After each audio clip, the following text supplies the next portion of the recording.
Okay, so we are starting with flowers this month. We have done this a couple of times before, but every time you do the same topic, it keeps getting better and better. So, in one of the classes last week, uh, there's a lady named Neeta who said, I've been coming to you for a year and you're doing flowers again. Do you think it'll be a repetition or should I do it? So, I I knew what thought she the was. same thing, this morning when I saw the pictures. I was like, oh no, not again. I'm not good at flowers, that's why. So she thought this is like when you have, it's again, I think it's a school mindset that, say, if you studied like the history of England, एक बार अगर कर लिया हो तो you shouldn't have to do it again. You should jump to something else. You should do something new. And I think we are all built like that, so that you can keep doing newer and more stuff. So my answer to her was that even if you have done it for a whole year and you've done it every day for a whole year, you still can do something new and something better with this. So one big factor is that we don't do much with the study. It's not as if we studied flowers and then 6 months we were just making stuff with flowers. We were making prints uh, or gift articles or something like that, and we've done all the flowers that exist. So with every change of season, when we take this topic again, just the fact that time has passed, everything about us has also changed. Your skill level will have changed, the experiences will have changed, how you've used other topics and how you've learned from there, that will have caused some growth. So when you come back to a topic after 6 8 months, there will be definitely a new approach. Everything will change from day to day, also it changes. So in that process there is an assessment of growth. You'll realize that some things that you could not do earlier, now you could probably do better. There are different things you see, different things you notice, and you can assess that. Plus, also, flowers, I feel, are a great way to practice some of the more difficult subjects without having to do them. Most importantly, something like portraiture. I find there is a lot of similarities in execution of certain aspects of faces as there is in flowers. Things like just skin, just being able to do like a rounded skin and make it smooth, and the kind of light that falls on skin is almost identically the same on petals of flowers. Then you have textures like the centers of flowers where you have all these pollen sticks and everything. All of that, often in structure, in texture, it all imitates eyelashes, eyebrows, hair. So there's lots of similarities. The problem happens is when you take on portraiture and you don't go beyond just marking shapes, and you don't get into shading or texturing so much because you're so stuck on getting the right shape, and your learning is just short. But in flowers, the shapes don't matter because it's not as if the nose is suddenly going to look crooked or the eyes are looking a little odd. So you manage to go much further in practicing your shading and texturing, even if your shapes are not up to mark. So that is why I feel that this is taking backdoor exploration towards the same topic. So today we're going to do only pencil sketching, and we are going to try and sketch as many flowers as we can from the section that I've sent you today, the selection that I've sent you today. We will draw the flowers and then we will over time shade them. Now, next week we won't have class because I have that art retreat to go to. We'll do another makeup class sometime in between the next week or after that. So I want us to finish the drawing of most of the flowers, and then through this week and next week, then you can finish the shading. And this whole page should be like a study in pencil shading for all of us. Okay, let me show you the pictures and then we speak about it.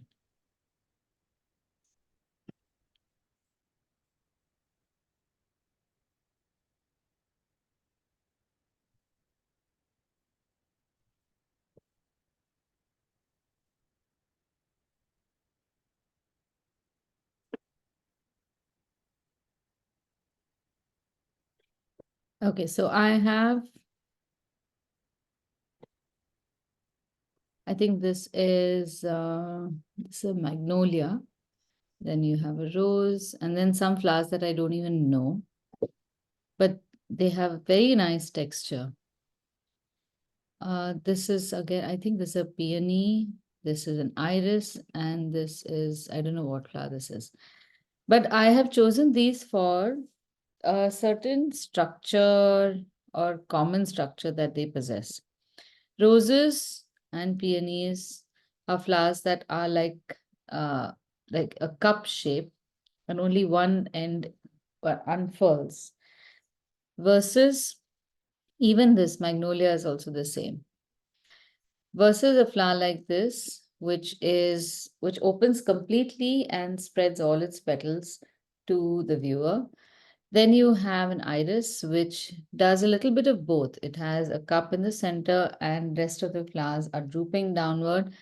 And then you have structures like this, even something like a gladiola, where flowers emerge along a stalk. So I like categorizing flowers in a certain manner to see their common factors and then draw them accordingly. That way, you can study those common structures and then also imagine your own flowers, combine these factors, and make something of your own. So when we are drawing these, I'll first go over some flowers to give you an idea of how to begin. And then I want all of you to use that same logic and figure out how you will begin the flowers, how you will make basic shapes within those flowers, and then figure out where all the lines will go. So let's start with something like this. Uh, we'll draw both these flowers. It should be easy, one above the other. But if one flower is taking too long, then don't bother with the second one. In anything that you have to draw, if you look for it, you will find some kind of internal geometry. So in this flower, we could look at a circle maybe.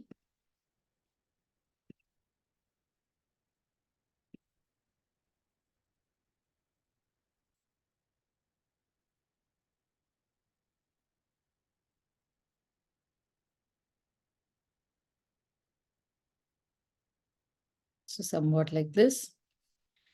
And then we can look for other factors. This is the base of the flower. So from here, if I draw a line straight up, I get the direction of all the petals. Now, in any picture that you draw with a grid, you can make a grid that has uniform lines, which is a very robotic way of going about drawing a picture. And I'm not saying that as a bad thing. That's uh, that is how traditionally pictures are created, so that you can expand them in size and make them it's easier to make them accurate. In this case, however, I want you to be able to see the other variables. And for each of us, how you see it and how you draw the next shapes is going to be very individual. Now, in this, there isn't any structure like there isn't radiating, uh, there isn't a radiating pattern of petals or a 12 o'clock, 6 o'clock, or whatever available to us. So in this case, you have to take each section or each petal on its own. Now, if I were to draw a line parallel to the existing center line, halfway through one hemisphere, I suddenly get to see a break. Then halfway through, I get to see another break. I could use another measurement for heights. This is a line cutting across horizontally. So I'm making a fairly regular grid over here also. And this helps me understand certain, I guess, features. Like this petal, oh, I'll use an arrow here. This petal comes up till the midpoint. This petal comes up only 1/4 of the way. Okay, so I'm going to use only so many lines. I will share this image on the group and I will draw this picture so you understand how I'm going about it. And then I want you to practice making that grid of your own. We won't go too far if we don't learn how to figure out a grid by ourselves.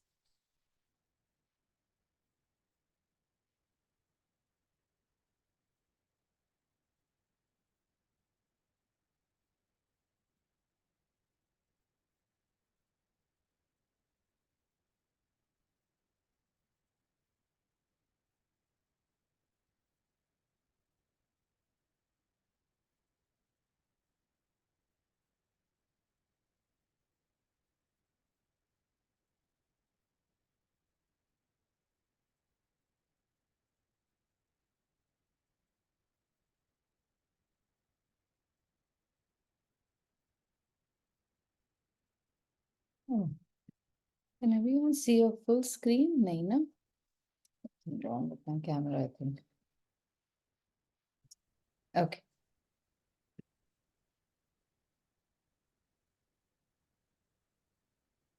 Just 1 second, I'm going to stop video.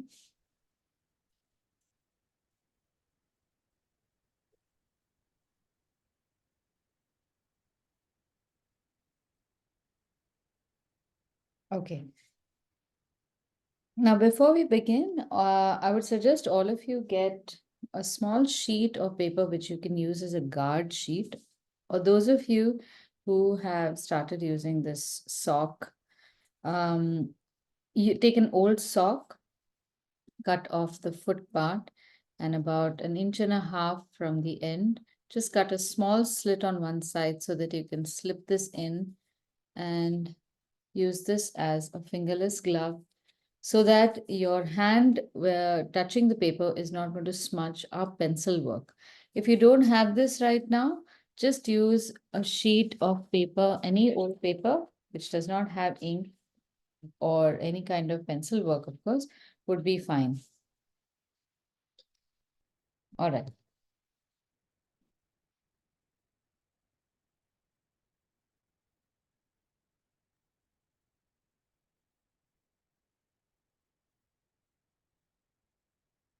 So the main circle allows us to decide on the size. I'm going to make this flower on the right side of the page. That's over here. Because since I have that whole selection of flowers, I want to try to make some kind of composition. The direction in which flowers face should give you an indication of where you can place them in a large composition.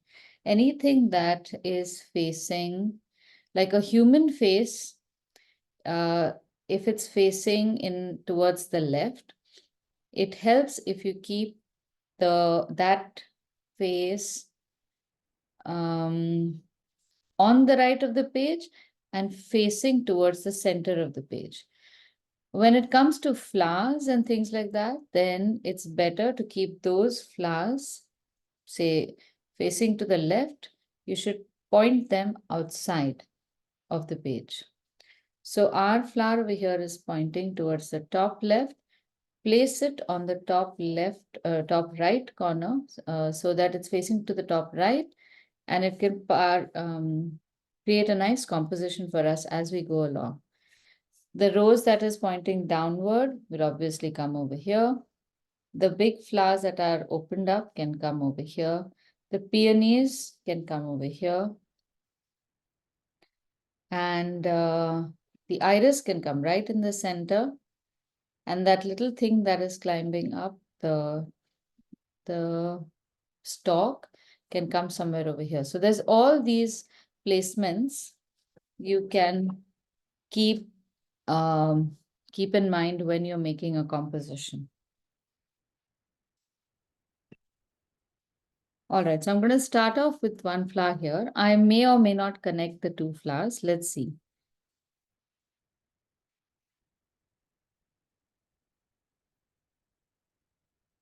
So I'm not making it too large. I'm using the clock face logic to figure out what is the angle of the blue center line and the yellow center line, and keeping them perpendicular to each other. Now remember to keep your hand very light. Once you've got this basic structure in place, it will be fairly easy for you to look at places where the line from the petal intersects one of the lines from our grid. Let me demonstrate.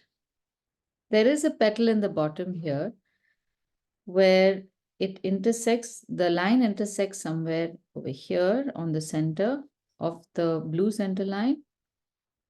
And then you have this line go all the way over here, comes through the 1/4 line, and then touches the end of the circle.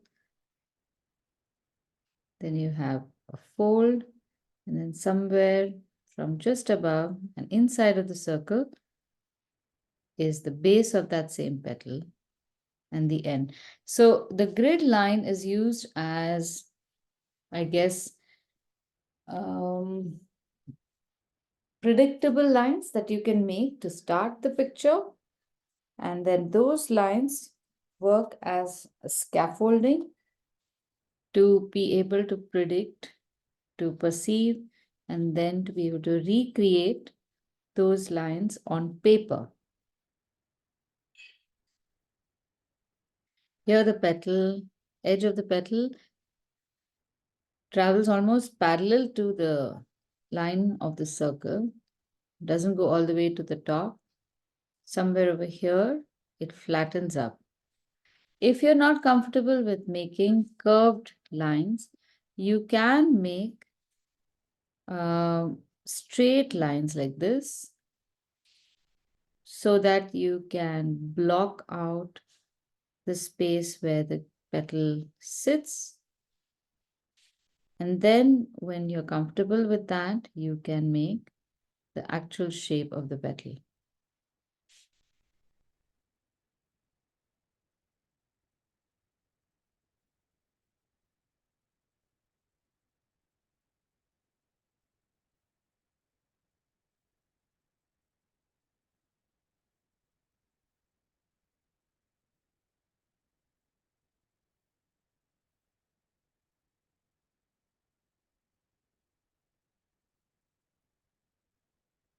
When you're drawing these, I know the lines can be very confusing. So if you feel the need to erase, just erase pertinent spots. Don't erase wholesale me. So if there's a place where you feel you need better guidance, just take the edge of your eraser and just remove a part of that line, remake that line. If you want to change a line, then make the corrected line first and then erase the line that you don't want. Don't erase an incorrect line before making the corrected line. Sometimes I found that that practice only leads to you drawing the same line over and over again, the same wrong line.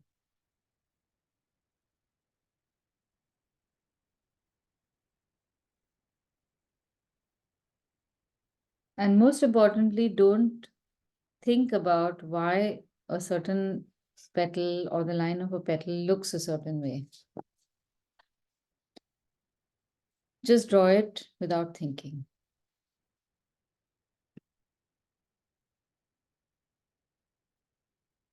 Once your basic structure is done, you must erase the grid lines.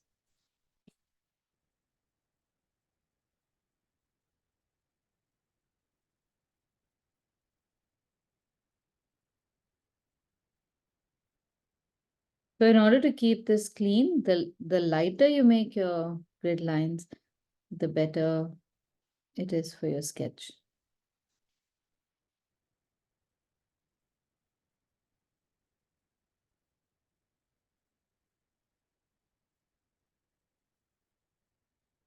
At this point, if you feel you want to lighten all the lines,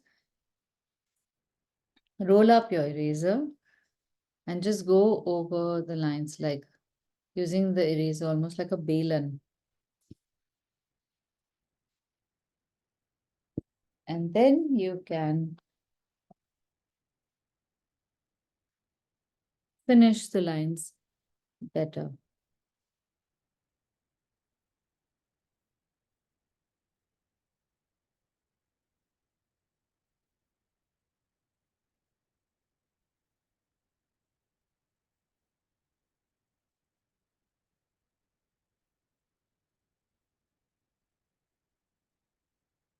The simple reason for finishing the drawing at this stage is that you have a cleaner surface, but you also have the advantage of basic lines.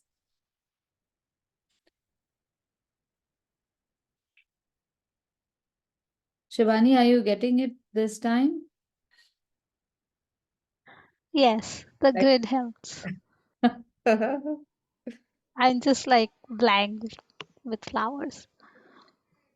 But I'm sure you will now see an improvement. You've been doing so much other stuff. Yeah, but that's true. It's just a mind block actually. I think But so. you're right. Yeah, I do see differences. I still am not like, I don't know. It's like the liking. Maybe it's this piece of artwork is not my liking. Maybe that's why. It could be feeding each other. The fact that you feel maybe you're not good at it makes you Uh, dislike what you make, then you don't make enough of it, and then you don't like the topic itself. So it's a loop, no? yeah, correct. Like I had for the grade, you shared the grade, but I cannot do with the grade. My mind just gets so confused. Okay, where the lines? I anyhow have to look at the picture and draw. It was just saying me from the start, no, don't look at the grade. I can't do with the grade. Really? Oh my God. It's this is so strange. So there are some there's another student who comes in the Saturday batch. She absolutely loves the grid. Without the grid, she can't see anything. And obviously, because she is, I think she studied interior design. So she knows how to make grids and then how to make all sorts of plans and designs based on certain measurements.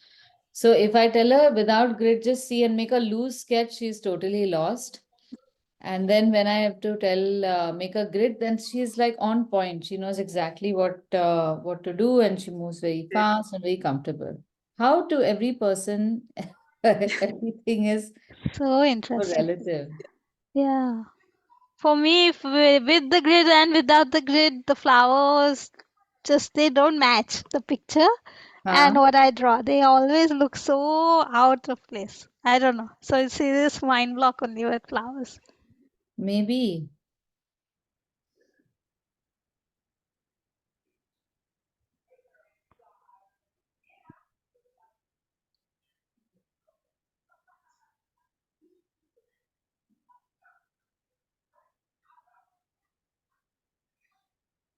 Now, when you're drawing these flowers also, now after you've drawn the first few petals, review your shapes. Don't look at them as petals also. I have to draw the next two petals over here, and if I keep just looking at the two petals, I will make a mistake in where I start drawing them. I might draw some petals really big because I'm looking at that petal. So let me just give you an idea. I'm going to name this petal A. That's this one here. I'm going to name this petal B, just so that you know which one I'm referring to. I have to draw a petal C and a petal D between petal A and B. If I just look at the C and D structure, I can draw them somewhere over here. It's a very subtle thing, but when you go to more complex topics, this practice becomes easy or very significant. So I have to look at the starting point of petal C on or coming out of the edge of petal A. So one starting point is over here. I have made it over here at this point, which is slightly higher, but it should be just on the turn of this end. And then it goes slightly lower than the top of petal C, petal A. And then it goes only this far. And now I'm getting an indication that this petal that I have drawn, these two are either too close or I have changed the direction of one of the petals. It's important for me to know what has happened rather than to correct it. So that means that my petal over here, A, could have been straighter perhaps and even longer in order to accommodate a big petal over here.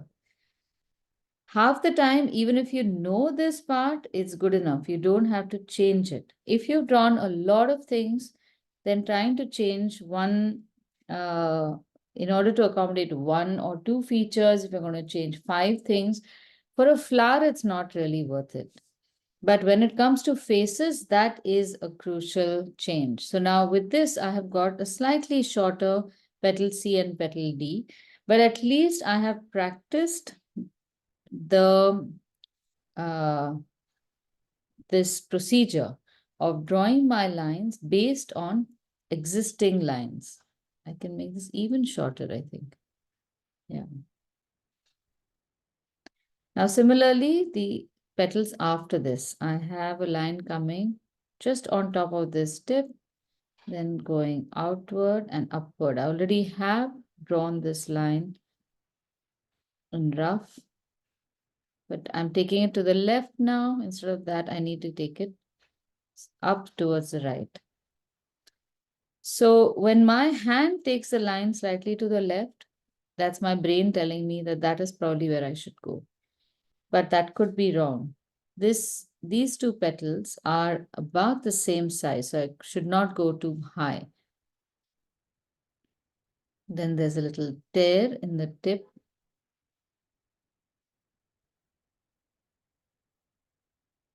And what I initially thought are two petals is in fact just one petal seen from the inside and then from the back as well. That's all there is to drawing flowers. So Shivani's problem about her flower not looking like a flower or looking different from the reference flower is about not being able to see these lines and draw them as you see them. So if you're not seeing them accurately, you are seeing something other than that exists. You will draw it the way you see it. So being able to see something correctly also requires very objective observation.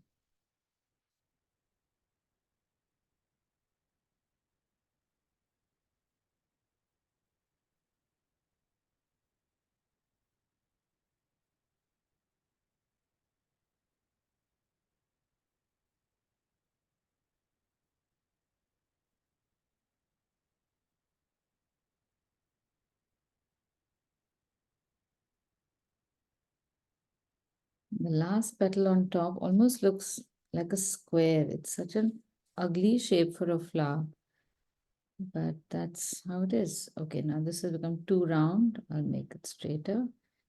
And then it's almost as if this petal is an extension of the line from here.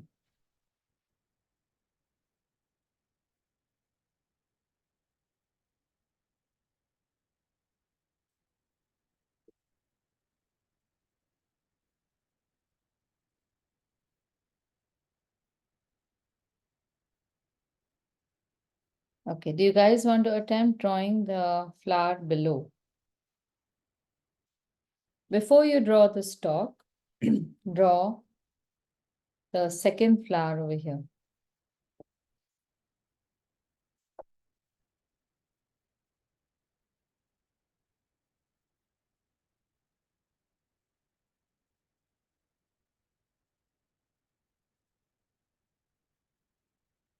Okay, I'm going to draw some shapes, but I won't explain the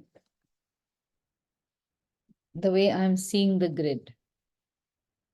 Remember that all of you can draw your own grid, and any number of shapes are fine. Try to keep the shapes regular. Work with circles, squares, and equilateral triangles.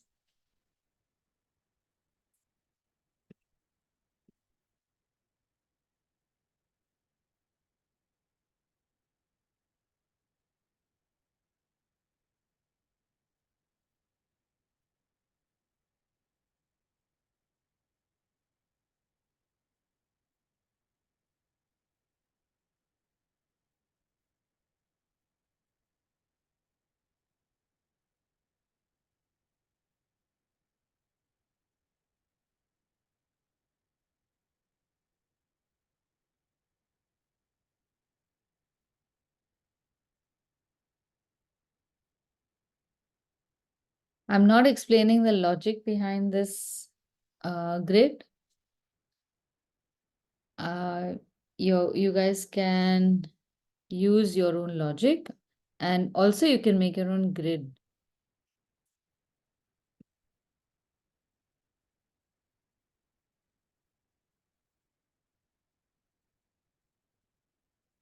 But I just thought I'll take away one step at a time.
Now, since these two flowers are being studied separately, you will have to take a call on how or where to position them. So if they're too far, that's not a problem. If they're too close, that's not a problem. Overlap one on the other.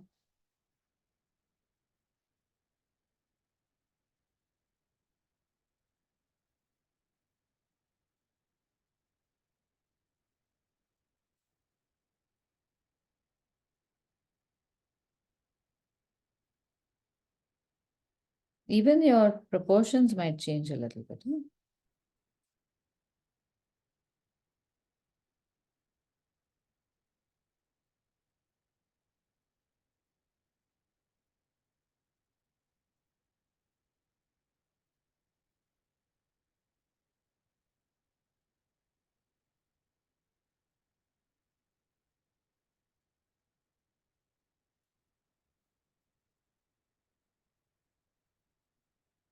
Aditi, sorry, which one is this that you're doing? My network went off, so I just missed everything. Oh, this is the lower magnolia. Okay, okay.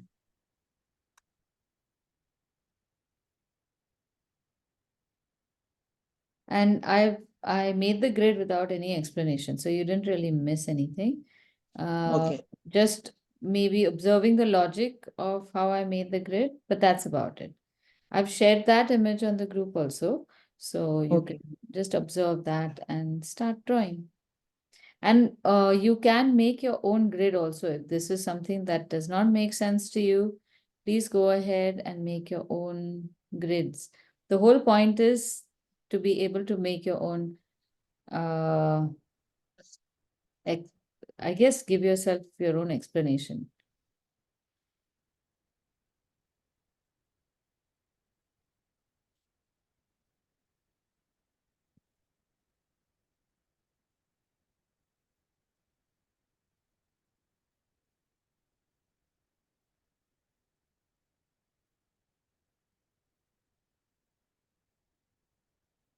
Just remember that if you're not comfortable with making curved lines, please make these polygons everywhere.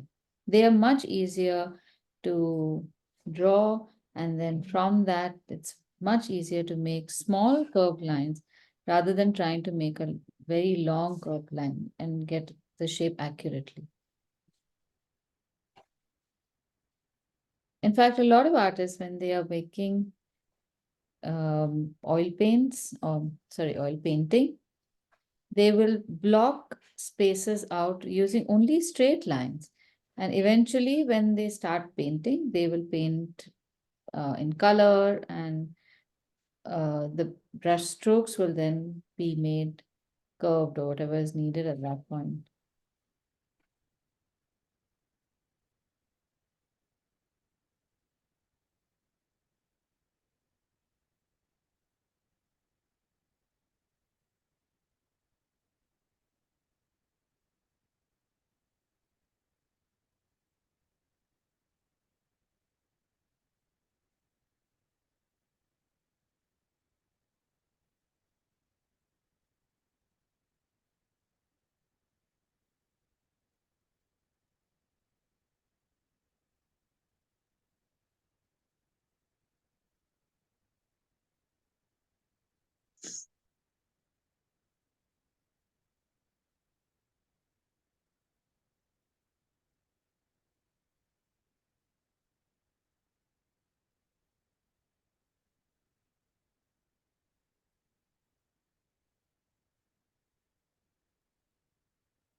How's everyone doing? This flower has turned out better for me than the other one. Okay, good.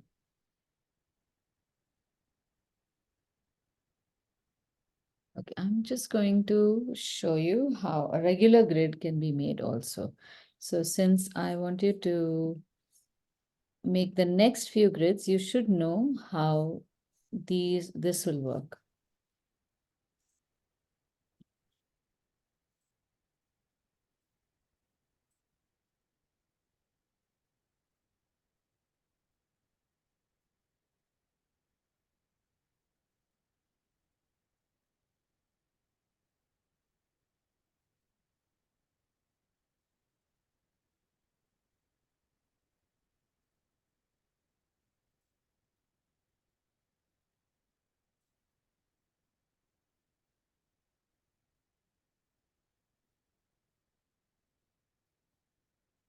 Okay, so I've made a picture of the same in Illustrator, where I have taken a 1 centimeter by 1 centimeter grid to make our flowers in a large or an enlarged A4 size.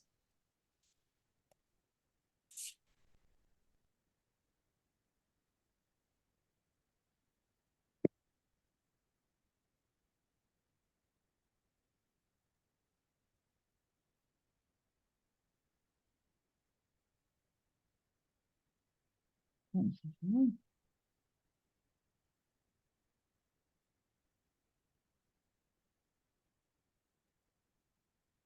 You can use grid, Aditi.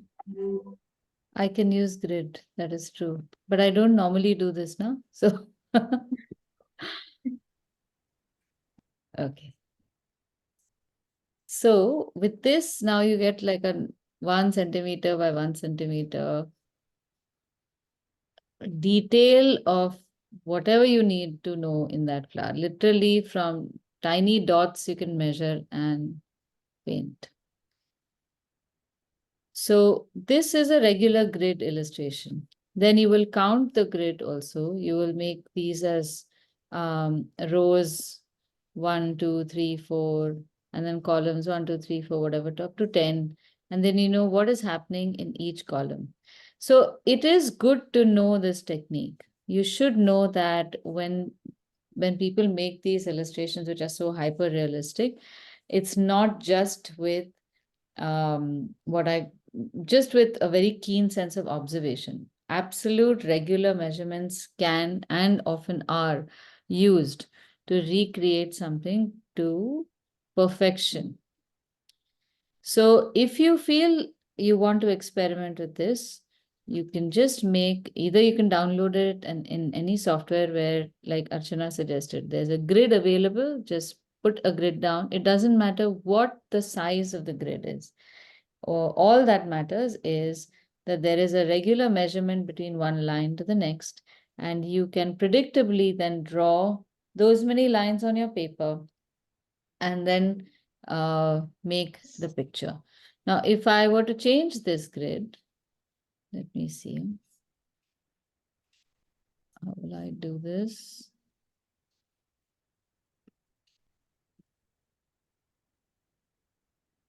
Let me take another paper. I'll take another flower and I'll make this again. Till then, all of you can use, you can make your own grids for the next flower.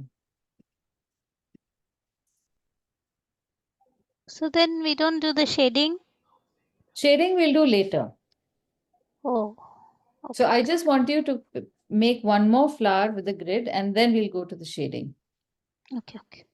That's why I wanted to show you both. One is the organic grid making with the internal shapes that you see, and one is with regular. The advantage of the regular shading or regular grid making is that all of us will see the same grid. All of us will able to predict a line in a particular box the same way. There is no subjectivity there. That's why that regular grid works very well for mass production. So, like they have these Chinese artists, I believe, no? In one shop or one place, they will have all these canvases, and all these people are painting the same canvas, all plastic. Yes.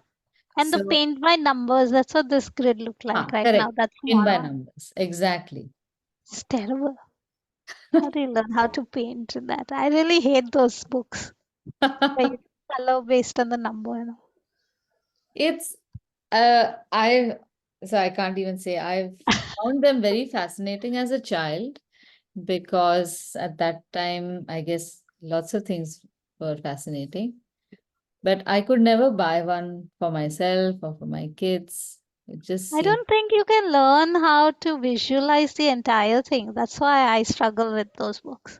I've uh, seen them in the shops. Like I'm thinking, oh, you're just painting, like you're literally using logic. Okay, let's paint all the number ones one color, then number uh, two, and then only right at the end you'll see the picture, which may have not blended also. Who knows what it is. So that's in my head. It's like that's not art. It's like using Chat GPT to make art now. It's same to same correct. logic. It's not Chat art. GPT version of art. Yeah. Okay, so now I'm building another grid here. This will be a 1-inch grid.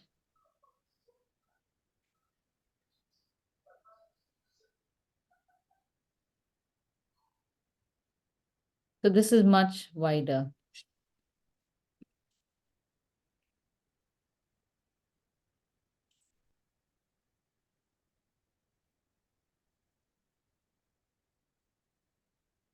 Now, because if it's an inch, I have to align it to one edge.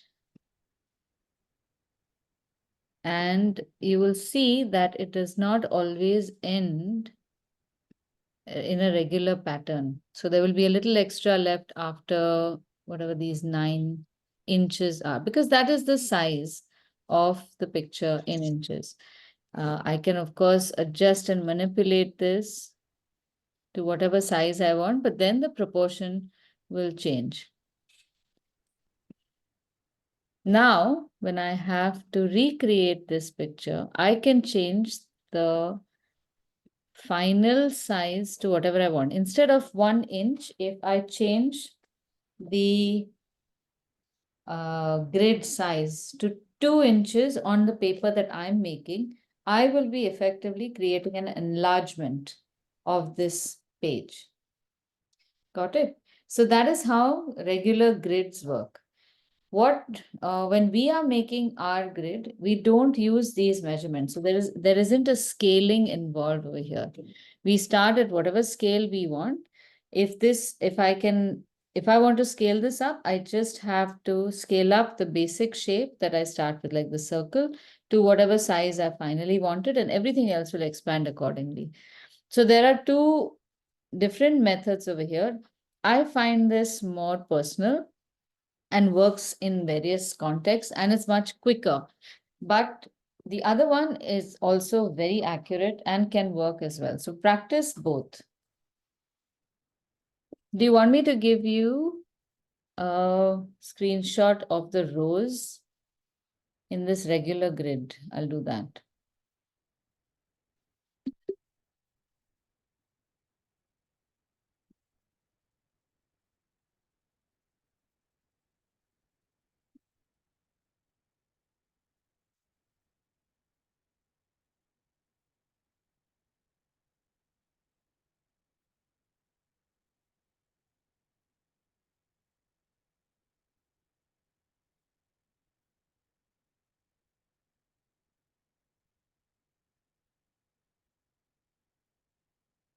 Okay, you can see this and see if it makes life any easier. Or just keep this and make this another time. And for now, we'll make the regular rose shape. This will be on the bottom left of our page.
My flower has become much bigger than I would have liked. I don't want to erase it.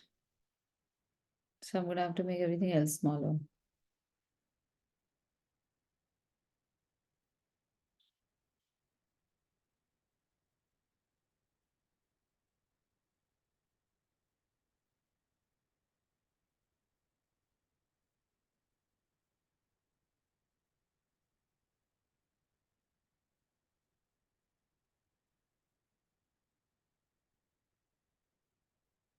Okay, now I'm going to show you a little bit of shading along with finishing of the flower.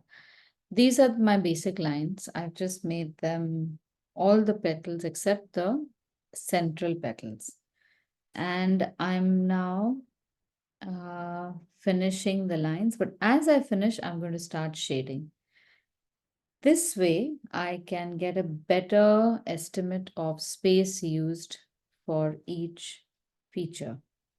There's something about how much when you shade, distance or spaces change as you start filling them in with either a texture or a color or a tone.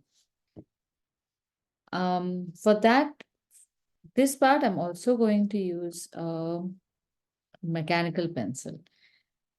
If you have a mechanical pencil, please pull that out for just to test it out. So I'm going to start making the shapes that I see. So far, I was not enlarging my reference image, but now when I have blocked most of the spaces, I will enlarge it only at certain points when I want to see part of that shape clearly, and then I'll go right back and keep the image small again.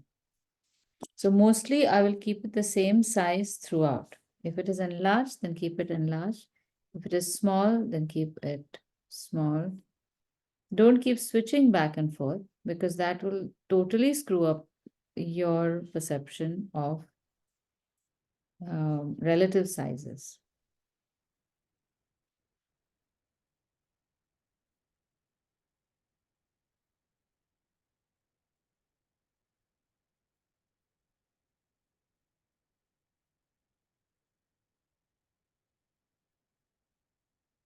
Now from here, I am going to make a few lines for the inside petals of the rose.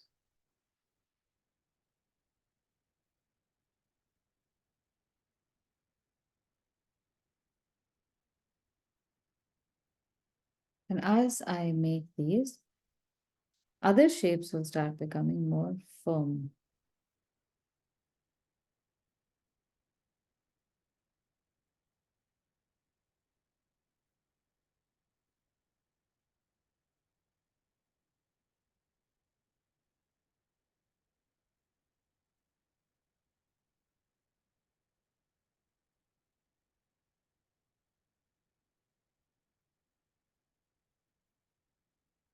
Once you're sure of the shape, you can start putting in a medium tone shade.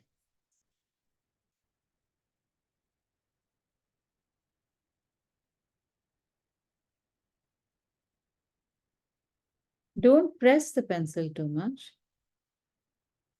because in the event that you need to adjust that shape by raising, a dark pencil tone will not be very easy to remove. So just barely touching the pencil to paper, whatever shade you can put down, you can do that.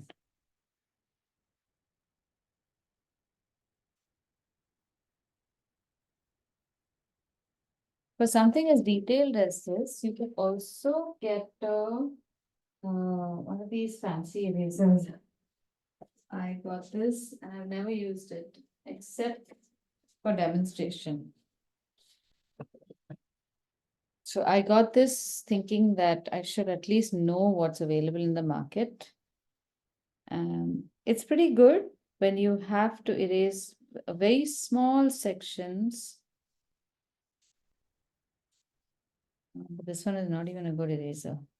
I still like my flexible eraser one. I guess so. Carbonics, please not carbonics. This is what? Mono zero, Tombow. I don't know why it's not erasing. I don't know how to erase, I think. There must be a technique to this. So there's a small section over here I want to erase. I can use this. Now, again, avoid removing all the eraser dust with your fingers. Use an old brush or a clean brush to remove that from your page. When you're using a flexible eraser, you don't even need that, but it's very easy to go back to school habits and move your hand across, and then all the lead becomes smudged.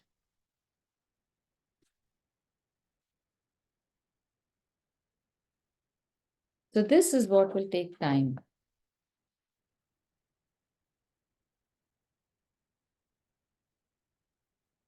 And this time you must give the picture.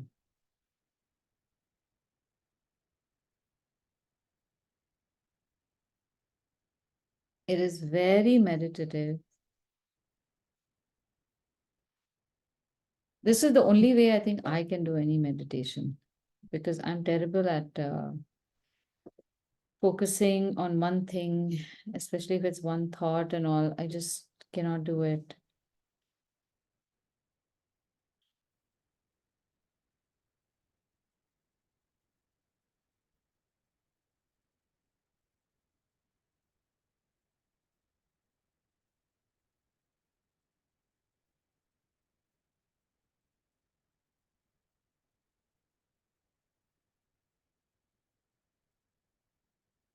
So the mechanical pencil allows me to make really thin edges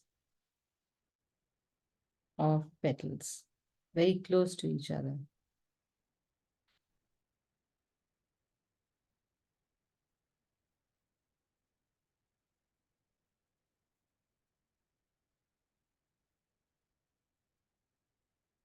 And as I start building, I start seeing relative shapes and sizes and placement of all these objects. And I can evaluate whether I'm in the right direction. I'm doing this. Am I getting the sizing right or not? I'll start getting proof of that.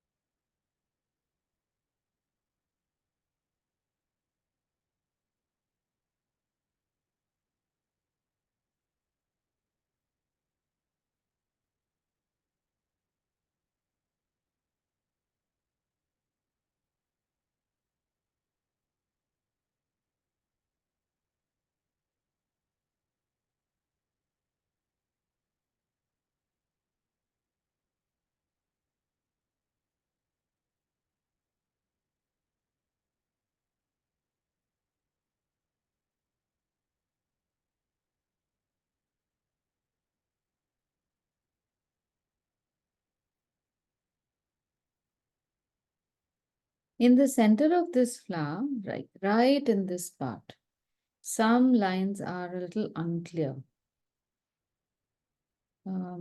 If you try to really understand and draw each individual petal and everything, it'll be a very frustrating exercise. So at a point like that, just draw everything the way you see it only, just the shapes. Don't get too anal about accuracy at this point.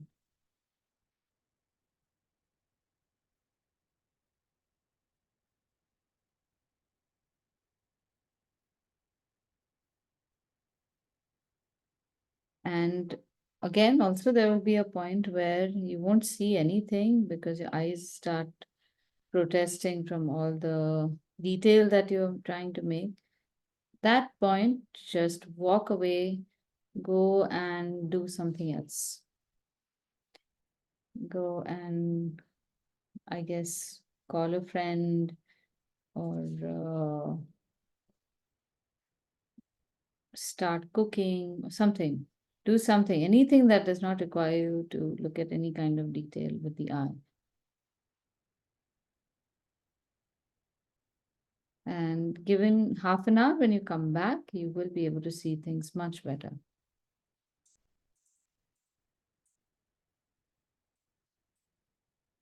So there is something as overload for the eyes and the brain.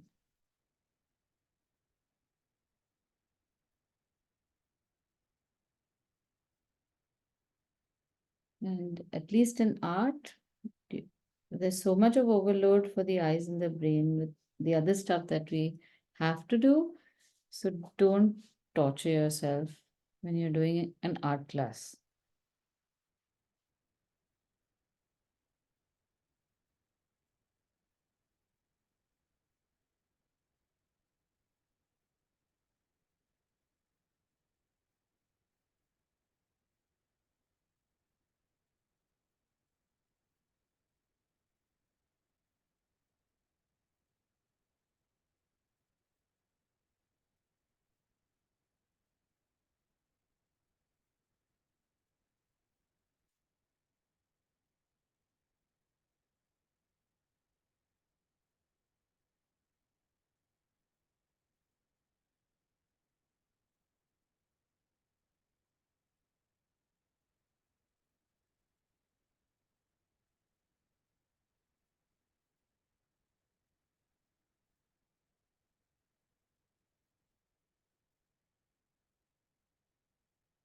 So as I'm proceeding, I am getting more and more clarity about my shapes. But the process remains the same. I keep making the shapes based on the previous shape that I have made. Pretty much like the magnolia.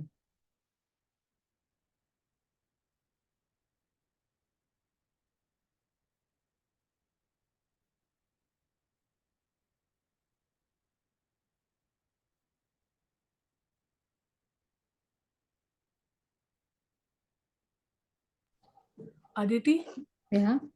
the mechanical pencil that you're using, is it a 2B? I'm not sure because I just I bought the pencil with the lead. Normally they don't put a 2B lead in this, but it is very soft. So I might have changed that. I can't be sure. Okay. 2B is desirable. So, I mean, if that was your question, then yes. Yeah. But you can, so you can do a combination. I'll show you how. You can use the regular pencil for part of the shading, like this. Hmm. You won't get, I mean, you might get a different looking texture with a regular pencil. And then I usually smoothen that out with the mechanical pencil. So I use it, funnily enough, for sharp lines and for smooth shading in between the uh, spaces of the shading of the regular line, of the regular pencil, sorry. Okay.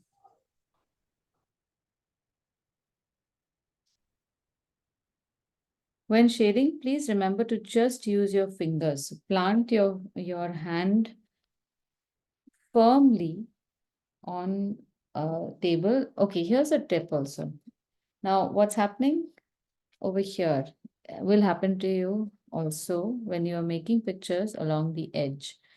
Your hand sits on the edge of the book. So it's neither here nor there. It's not on the paper, but when it comes over here, it's not comfortable for shading. And then if it were to fall down, then often you will get one dark line, all that happens.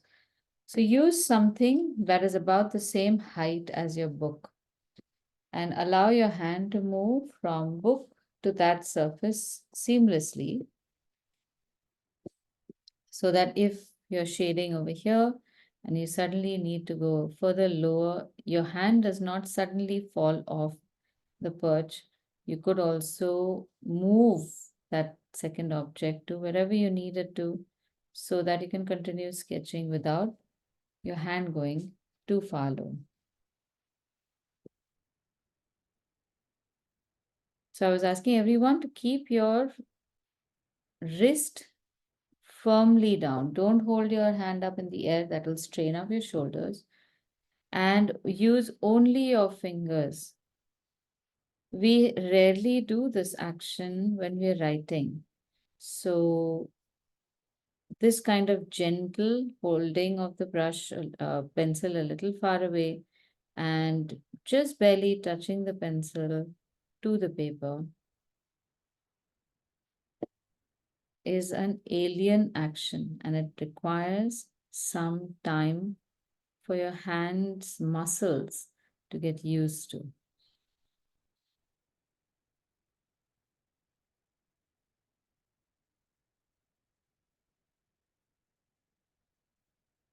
All right, this was the first part. I have used my regular pencil.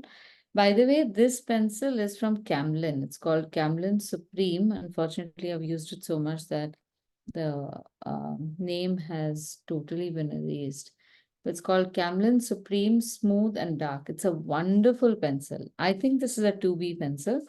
When I did the Camlin workshop, they gave me these pencils to use, and I absolutely love them.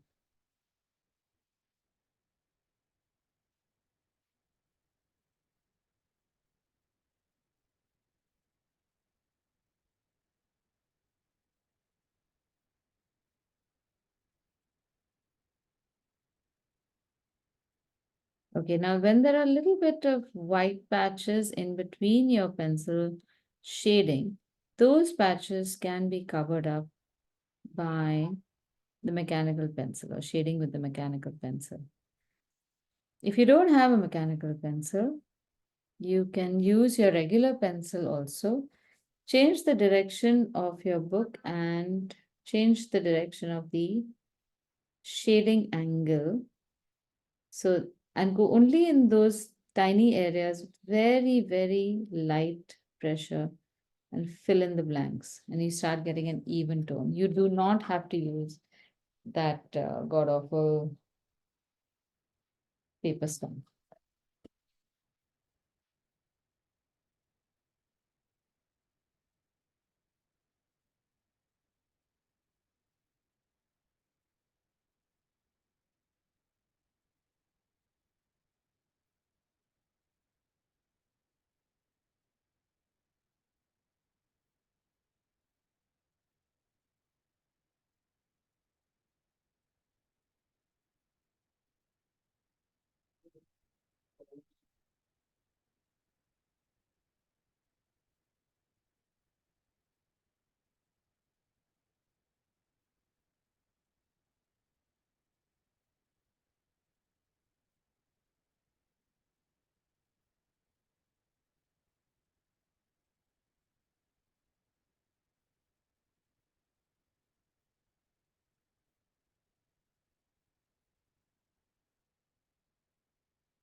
Okay, now I'm adding another picture.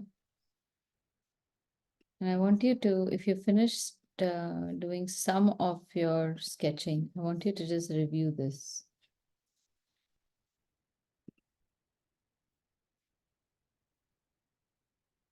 Are your gray tones matching the grays that you see in this image?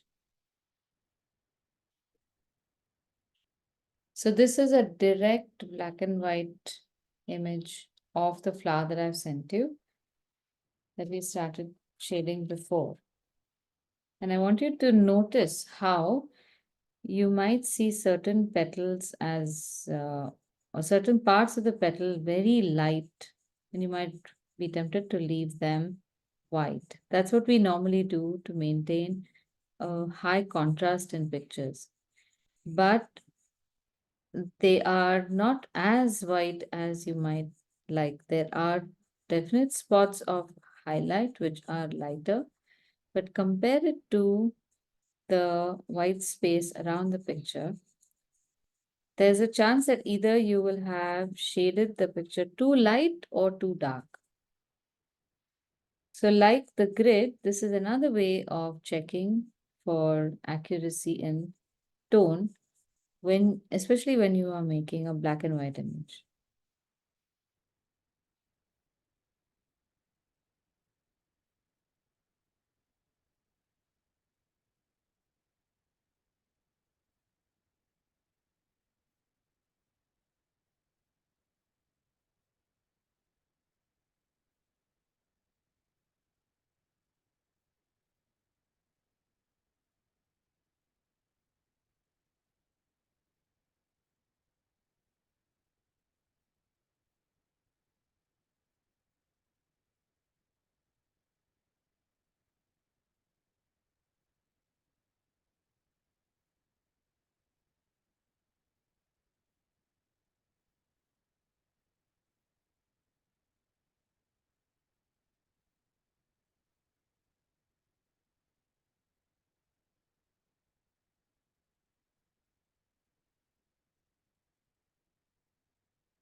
Okay, how's it going? Any questions so far?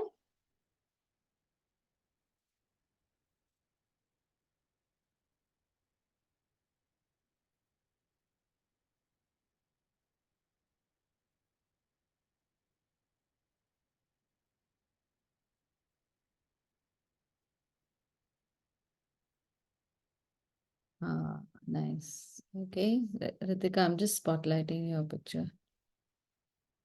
Okay. Thoda sa, could you take it a little behind? Mm. Okay, nice. I like that you have a lot of tonal variation. It's good. Your hand still seems heavy. Is it cold? So are you like so try doing this. Use the glove. Let's see, Shivani. Arey wow, not bad.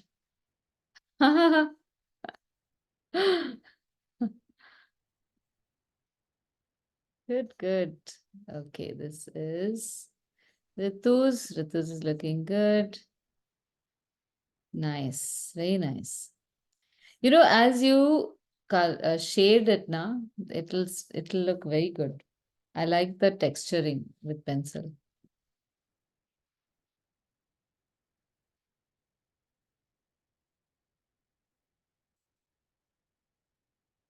So I want you to be maybe do this as an exercise through this year. Let's try this.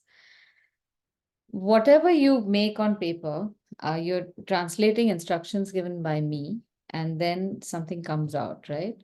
In that, some stuff will look like what I'm making because you intend it that way. And then some stuff will not look that way because you have your own personal, I guess, it's not a style yet as much as just an ease of operation.